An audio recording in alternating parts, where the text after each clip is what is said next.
ज्योतिषी की भविष्यवाणी की वजह से राजकुमारी रचना को उसके माता पिता राजा कर्मवीर और रानी जयंती राजमहल के बाहर नहीं जाने देते थे और न ही किसी अनजान व्यक्ति से मिलने देते थे। वो सिर्फ अपने बड़े भाई और अपनी बड़ी बहन के साथ ही खेलती थी, जिस वजह से वो दुनियादारी की बातों से अनजान थी। उसे ये नहीं पता था कि चरवाहा क्या होता है, सब्जी वाला क्या होता है, दुकान वाला क्या होता है और वो सभी क्या करते हैं। सब्जी वाला आया, सब्जी ले लो, ताजी और हरी सब्जी ले लो, सस्ते दाम में सब्जी ले लो। भैया, ये सब्जी वाला क्या होता है? तुझे इतना भी नहीं पता छुटकी? सब्जी वाला वो होता है जो सब्जियां बेचता है। सब्जियां बेचने से क्या होता है? सब्जियां बेचने से सब्जी वाले को पैसे मिलते हैं, फिर उन पैसों से अपने परिवार का भरण पोषण करता है। अब तू ये मत पूछना कि भरण पोषण क्या होता है। हाँ भैया, बताओ ना, ये भरण पोषण क्या होता है? इसके तो सवाल ही खत्म नहीं होते, इसे तो कुछ भी नहीं पता। रचना, अभी तू छोटी बच्ची है, धीरे धीरे सीखेगी। तुम दोनों भी तो कभी इसी उम्र के थे और इसी जैसे ही सवाल पूछते थे। ये जो पूछ रही है उसे वो बताओ। लेकिन माँ, लेकिन वेकिन कुछ नहीं, मैंने जैसा कहा है तुम दोनों वैसा ही करो। ठीक है माँ। मौसम अचानक बदल गया।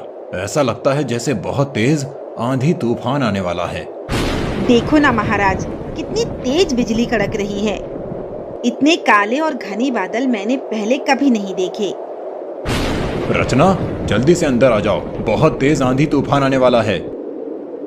पिताजी, ये आंधी तूफान क्या होता है? वो सब तुम्हें बाद में बता देंगे, पहले तुम अपने कमरे में जाओ।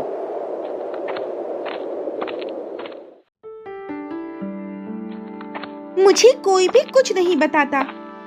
मैं जब भी कुछ पूछती हूँ तो सब कहते हैं कि बाद में बताएंगे। मैं अब कुछ भी नहीं पूछूंगी, किसी से बात भी नहीं करूंगी। लगता है आज फिर से किसी ने तुम्हारे सवाल का जवाब नहीं दिया, इसीलिए तुम इतना गुस्सा हो, है ना छुटकी? रचना राघव से पूरी बात बताती है। रचना की बात सुनने के बाद राघव उसे आंधी तूफान और काले बादलों के बारे में सब कुछ बताता है। अगर तुम बारिश में भीग जाती तो बीमार पड़ जाती। अब मैं समझ गई भैया, पिताजी इसीलिए मुझे अपने कमरे में जाने को कह रहे थे। भैया, ये आप कौन सी किताब पढ़ रहे हैं? छुटकी, इस किताब में बहुत सी परियों की कहानियां हैं, मैं वही पढ़ रहा हूँ। भैया, मुझे भी पढ़ना सीखना है। ठीक है, कल तू भी मेरे साथ चलना, गुरुजी तुझे भी पढ़ना सिखा देंगे। रचना महल से बाहर नहीं जाएगी, गुरुजी यहाँ आकर उसे पढ़ना सिखा देंगे। बच्चों, तुम जल्दी से सो जाओ, कल सुबह जल्दी उठना है। क्यों माँ, कल क्या है?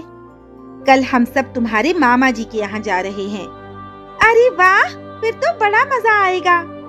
नानी मुझे बहुत सारे खिलौने और ढेर सारी मिठाइयाँ देंगी और मामा जी मुझे नए नए कपड़े देंगे। तुम कहीं नहीं जाओगी, तुम यही रहोगी।